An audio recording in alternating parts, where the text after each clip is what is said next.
Ici, ça va. Mais parfois, les gens se moquent de nous. Ils font des blagues nulles, du genre « on coupe les gens en deux chez vous ?» Parfois, on fait pas attention, mais ça nous met en colère, ça nous fait mal. Les mots sont parfois plus douloureux que les coups, vous savez. Quand la plus petite équipe de foot au monde se déplace en tournée, forcément, elle ne passe pas inaperçue. Prenez bien vos billets à la main, d'accord? Chez eux, à Belém, aux portes de l'Amazonie, tout le monde les connaît. On est très émus de les voir. Ils sont incroyables. Tout le monde les adore. Ils sont même déjà venus jouer dans notre petit village. Ils sont merveilleux. Ils sont tout le temps en tournée. Ils voyagent dans tout le Brésil. Ils sont super connus. Ce sont nos stars. Ici, ils sont même plus connus que Ronaldinho. Taille moyenne de l'équipe, 1,30 m. C'est ce qui les a rendus célèbres dans tout le pays. Leur entraîneur est bénévole. Il a 33 ans. C'est un ancien joueur pro. Dans l'équipe, chacun porte le nom d'un joueur de la sélection brésilienne, un surnom en fonction de sa ressemblance. Voilà notre mini Romarinho. Lui, c'est Kaka, en format miniature, bien sûr. Et là, nous avons Cafu. Vous avez vu, c'est le même. Vous ne vous sentez pas un peu trop grand? Moi, je suis le plus grand, c'est sûr. Mais bon, c'est pas comme si j'étais un géant non plus. Leur histoire a commencé il y a 10 ans. Dans un pays qui vénère le foot, ils font fureur. Ils se sont baptisés les Géants du Nord parce qu'ils défient des joueurs plus grands qu'eux. La revanche des petits, les Brésiliens adorent. Ils sont devenus les chouchous des télévisions. Et voici les Géants du Nord. Au Brésil, les nains n'ont pas la vie facile. La musique de Blanche-Neige accompagne souvent leurs apparitions, mais ils ont décidé de jouer les attractions pour faire oublier leur handicap. C'est parti pour un voyage en bateau de presque 30 heures. À 500 km de là, ils sont invités pour disputer une rencontre. Ils passeront la nuit, comme tout le monde, dans des hamacs sur le pont supérieur.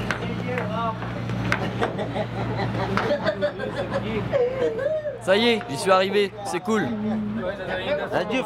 C'est compliqué, vous avez vu? Eh ouais, c'est ça notre vie. Mais au final, on trouve toujours des solutions. Ils parcourent tout le Brésil, chaque mois dans une nouvelle région. Un privilège, car dans ce pays, les personnes atteintes de nanisme vivent dans la précarité. Elles n'ont droit à aucune indemnité pour leur handicap.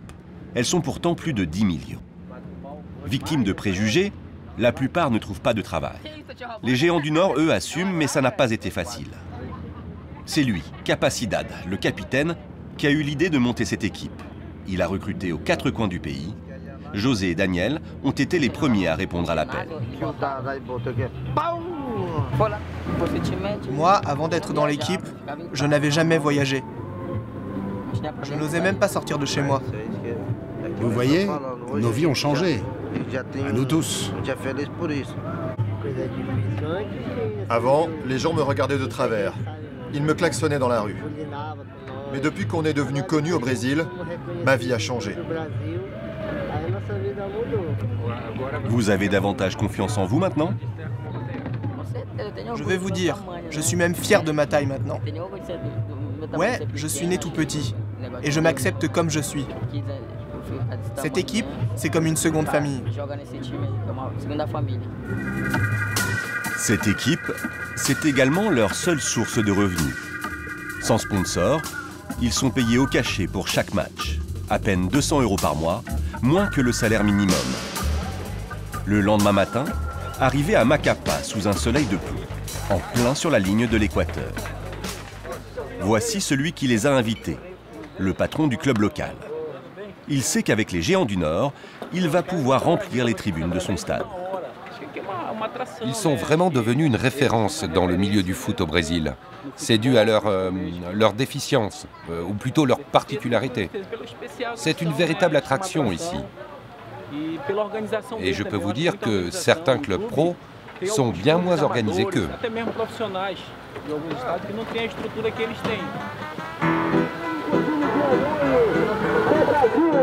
Dans cette région reculée d'Amazonie, les attractions sont rares.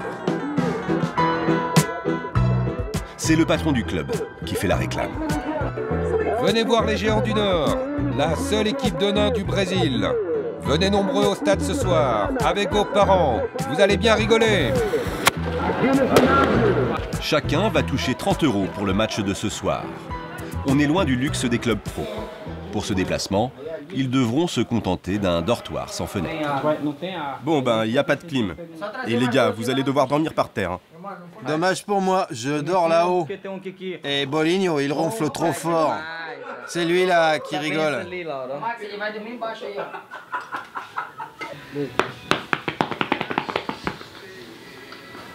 Ici, ça va. Mais parfois, les gens se moquent de nous. Ils font des blagues nulles, du genre « On coupe les gens en deux chez vous ?» Parfois, on fait pas attention, mais ça nous met en colère. Ça nous fait mal. Les mots sont parfois plus douloureux que les coups, vous savez.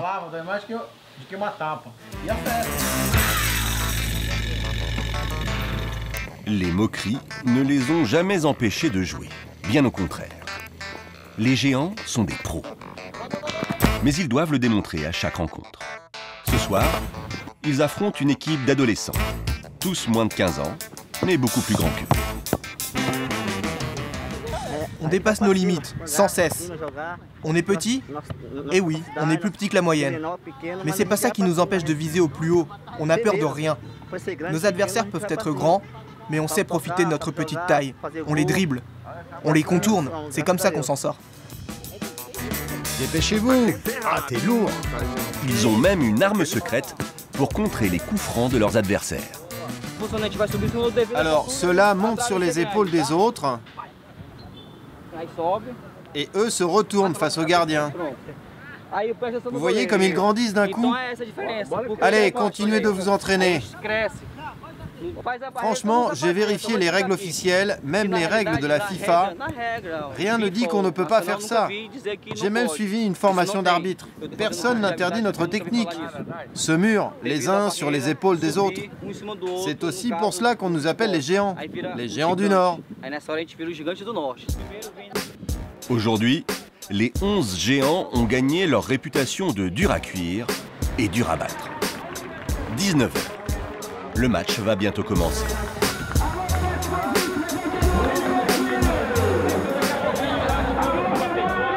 Voilà les Géants du Nord. Une super équipe. Et surtout la seule équipe de nains du Brésil. Les footballeurs jouent le jeu. Et pour se prendre en photo avec eux, c'est la bousculade. Regardez, lui c'est Mini Romario. Et cette petite fille de 7 mois, elle a presque la même taille que lui. C'est incroyable. C'est nouveau pour nous. On ne voit jamais de nains ici. C'est un spectacle. Et des nains qui jouent au foot? Encore moins. C'est incroyable le succès qu'ils ont. Ces nains, ils sont fantastiques. C'est un bon business pour vous alors? Bien sûr que c'est un bon calcul pour nous, aucun doute. Ça nous ramène du public, ça plaît aux gens, alors forcément c'est bon pour nous financièrement. On y trouve notre compte, c'est clair. Il est tellement mignon. Ils sont trop drôles, vraiment. Pour nous et pour nos enfants, c'est un spectacle divertissant. Nos enfants baignent dans un monde tellement violent. La vie n'est pas facile au Brésil aujourd'hui. Alors nous, on est venus se changer les idées. Voici leurs adversaires. Jouer contre plus petits qu'eux, ça les fait bien rire. Franchement, pour des géants, ils sont vraiment pas grands. À mon avis, ils risquent pas de marquer de la tête. Mais vous n'avez pas peur de perdre contre eux? Oh non, ça risque pas. Ça va être de la rigolade, vous allez voir.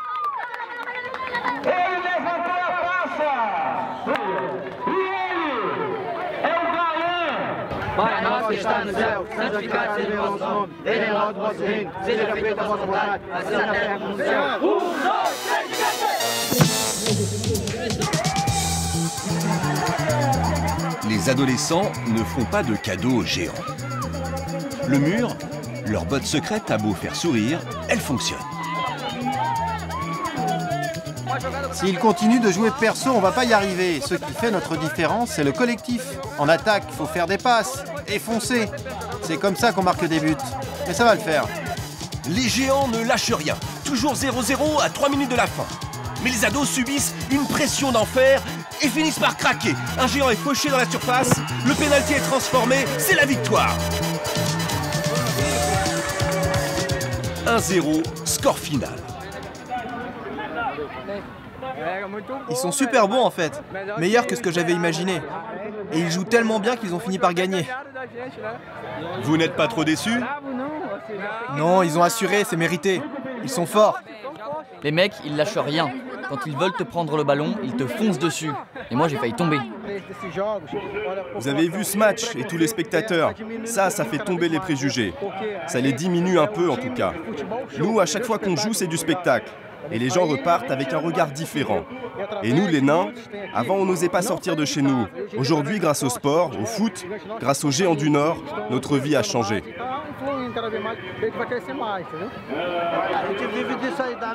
Nous, on vit de la joie qu'on donne aux gens, mais ça ne suffit pas. Parce que personne ne vous aide? Les gens viennent nous voir, nous applaudissent, mais avec tout le boulot qu'on fait, l'État pourrait au moins nous soutenir un peu, nous aider.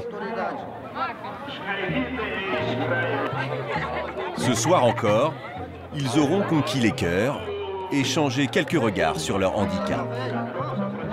Des footballeurs de la galère, de ceux qui ne renoncent jamais, contraints de vendre le DVD de leurs exploits à 1 € pièce pour financer leur retour. Il ne leur manque qu'un sponsor et ils sont prêts à faire le tour du monde.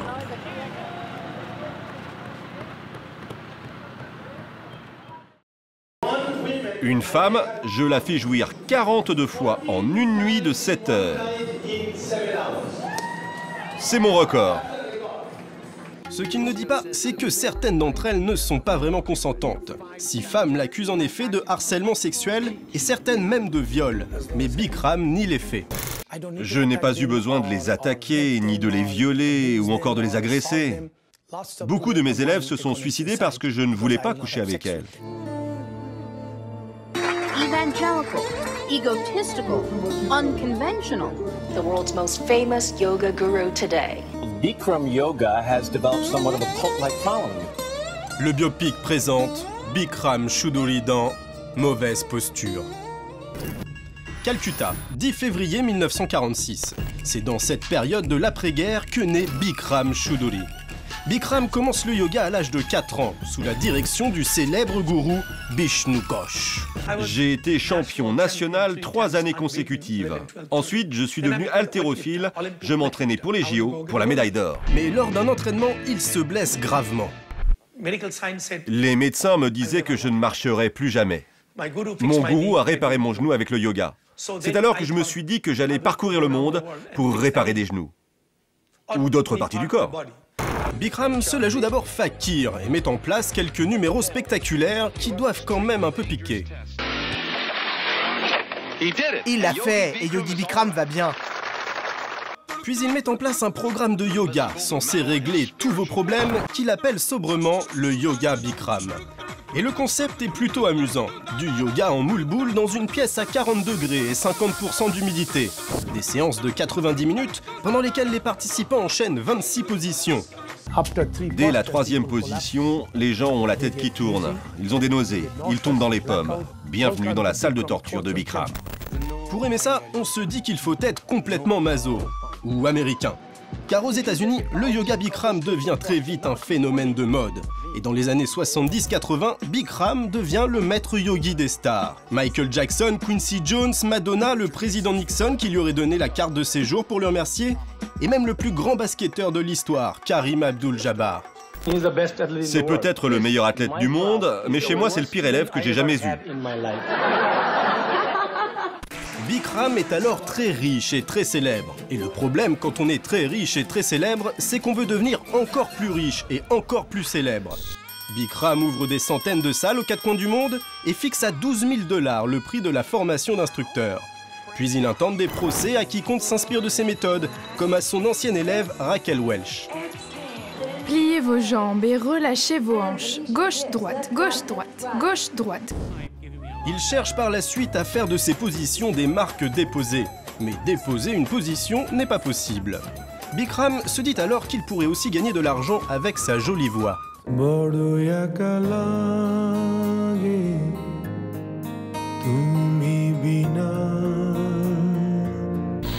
La célébrité de Bikram le fait définitivement vriller, et ses cours prennent des tournures étranges et très sexuelles. C'est du Viagra naturel. Une femme, je la fais jouir 42 fois en une nuit de 7 heures. C'est mon record. Ce qu'il ne dit pas, c'est que certaines d'entre elles ne sont pas vraiment consentantes. 6 femmes l'accusent en effet de harcèlement sexuel et certaines même de viol. Mais Bikram nie les faits. Je n'ai pas eu besoin de les attaquer, ni de les violer, ou encore de les agresser. Beaucoup de mes élèves se sont suicidés parce que je ne voulais pas coucher avec elles. Vous avez couché avec certaines de vos élèves pour rendre service? On peut dire ça, oui. Mais la justice ne croit pas en son altruisme et le déclare coupable de licenciement abusif, harcèlement et discrimination sexuelle envers une ancienne assistante. Bikram s'exile en Inde, mais va quand même devoir lui céder tout son empire, ses 700 salles de sport et ses voitures de collection en dommages et intérêts. D'autres procès, dont un pour viol, l'attendent encore. Ils l'enverront peut-être dans des salles d'entraînement à barreaux, bien trop petites pour son ego.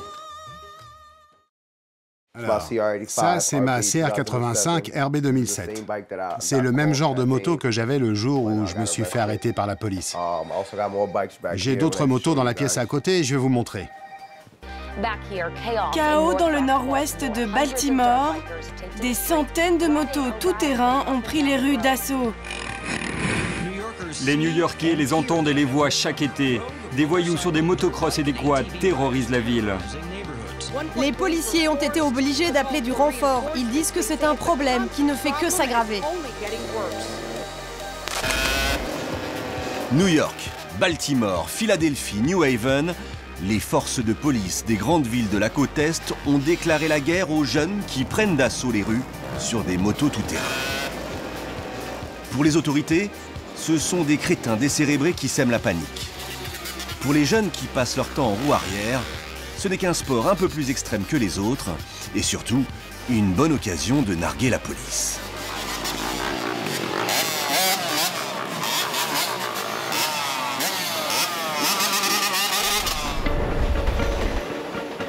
New York, dimanche après-midi.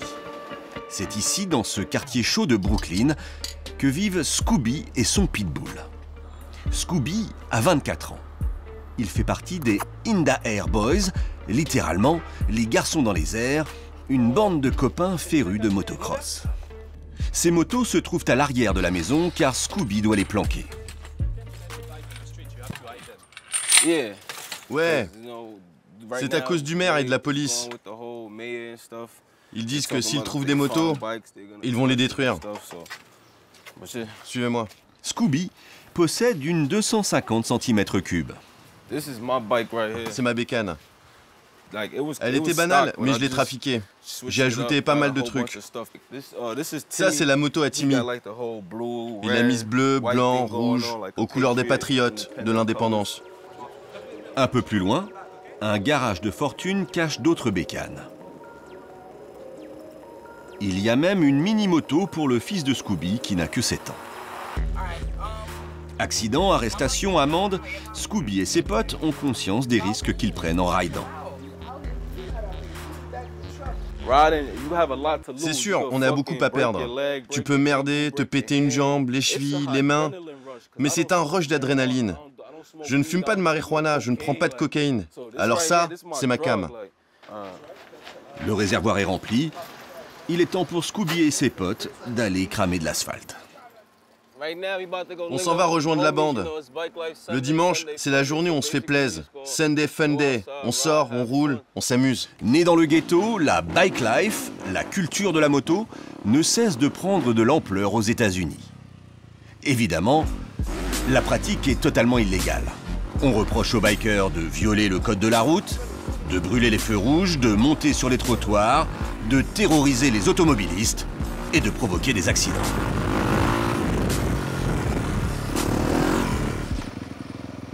Si je mets ma casquette à l'envers comme ça, ça veut dire qu'il y a des flics. Juste au coin de la rue.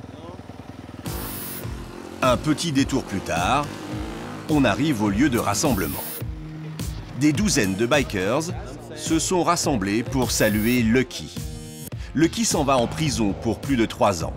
C'est sa dernière ride avant le pénitencier. Le voilà. Il fait de la moto depuis toujours. Là, il s'en va en prison, alors tout le monde est là pour lui donner du love. On fait ça un dimanche parce que le dimanche, c'est le jour de la moto. C'est clair. C'est Oncle Lucky, c'est un des pionniers. Pour cette réunion de famille, il y a notamment des gars de Inda Air Boys, des Hot Boys de Philly, des membres du Wheelie Team et des Block Boys de Brooklyn.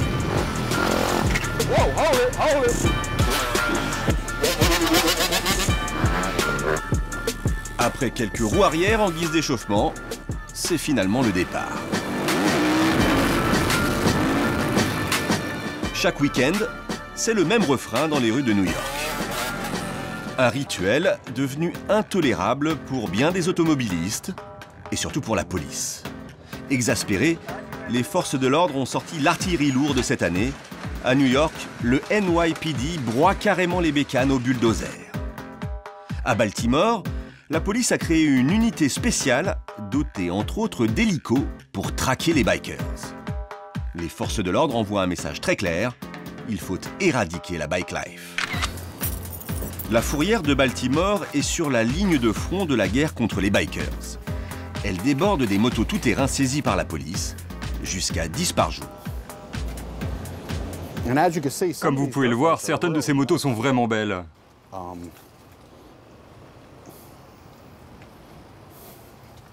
Il y en a pour de l'argent, là? Oh oui. Et vous pouvez voir qu'elles ont bien roulé. Il suffit de regarder les pneus à quel point ils sont lisses. Mais surveiller ce butin n'est pas une mince affaire. La fourrière a été cambriolée 4 fois cette année. Charles Baker a conservé l'enregistrement de la dernière razzia. C'était au début de l'été. Vous voyez, 10 gars sont arrivés et ils ont commencé à voler des motos. Le garde de sécurité les a surpris à l'extérieur, mais un des gars a levé son t-shirt et l'a menacé avec une arme à feu. C'est la première fois qu'ils sortent une arme. Ils ont de plus en plus de culot. Commissariat de New Haven, dans l'état du Connecticut. Ici, c'est la BAC locale, des flics en civil et bien baraqués, qui a pris le dossier en charge. L'équipe est composée de la crème des policiers de New Haven.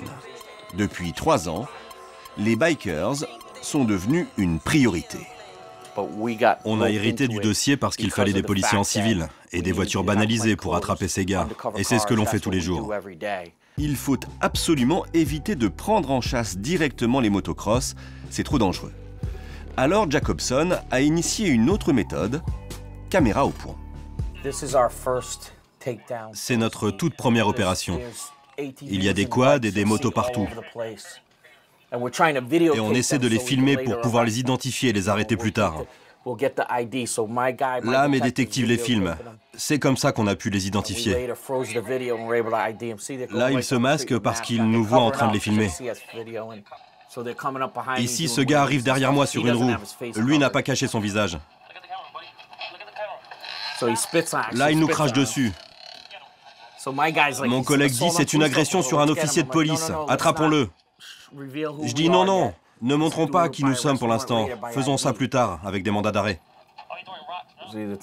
Ils nous jettent des pierres. Ce groupe de gamins, il y en avait 5 ou 6. On les a tous arrêtés pour avoir endommagé notre véhicule, nous avoir craché dessus, des trucs comme ça. C'était un bon coup. Mais la police n'a pas toujours utilisé des méthodes aussi pacifiques et calculées que celles du sergent Jacobson. La lutte contre les bikers a même conduit à de spectaculaires dérapages. C'était en août 2012. Dans le Bronx, Eddie Fernandez et son ami Adalberto González font de la moto quand une voiture de police apparaît. Les 2 adolescents tentent de s'enfuir, mais les policiers en décident autrement.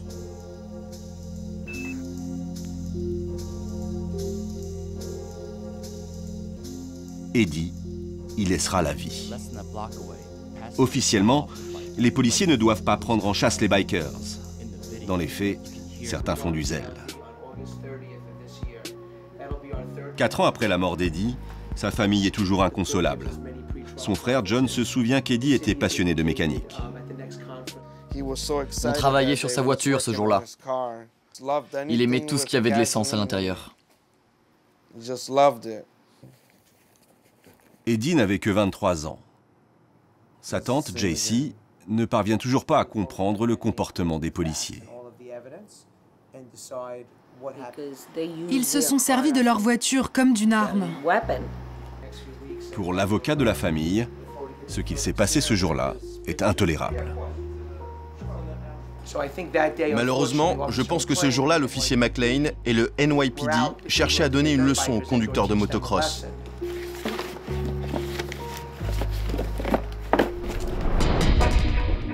Toujours dans le Bronx, nous retrouvons Flo, surnommé le roi de l'esquive. Il s'est pourtant récemment fait arrêter par la police et risque désormais la prison ferme. Dans un sous-sol minuscule, sans fenêtre, Flo, 27 ans, vit avec sa copine, 4 enfants, 2 pitbulls et 3 motos.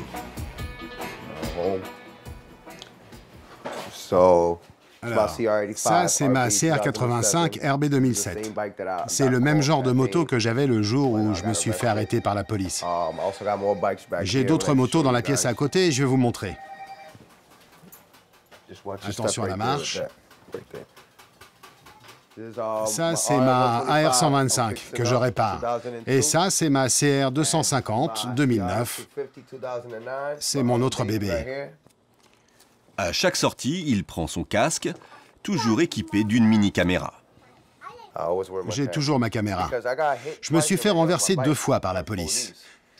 Et la dernière fois, j'avais ma caméra. Quand ils l'ont vue, ils ont fait demi-tour et sont partis. Depuis, j'ai remarqué que lorsque j'ai ma caméra, les flics ne me font pas d'embrouille. Ferme la porte. Papa, tu peux m'acheter des bonbons? Ok.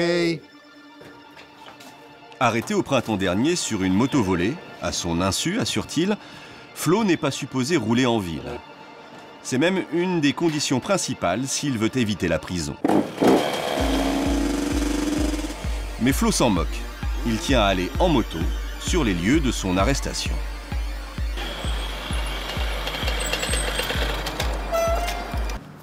Ça s'est passé ici. J'essayais de mettre de l'huile.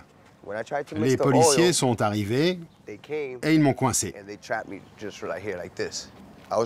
J'étais là et la voiture des flics est arrivée à fond pour me coincer. J'ai essayé de faire un 360 et c'est à ce moment-là qu'ils m'ont attrapé.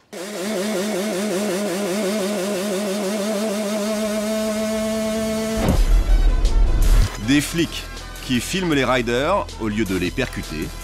Les bikers équipés de GoPro pour empêcher les bavures. De la vidéosurveillance mutuelle pour réduire un tant soit peu les risques de la bike life.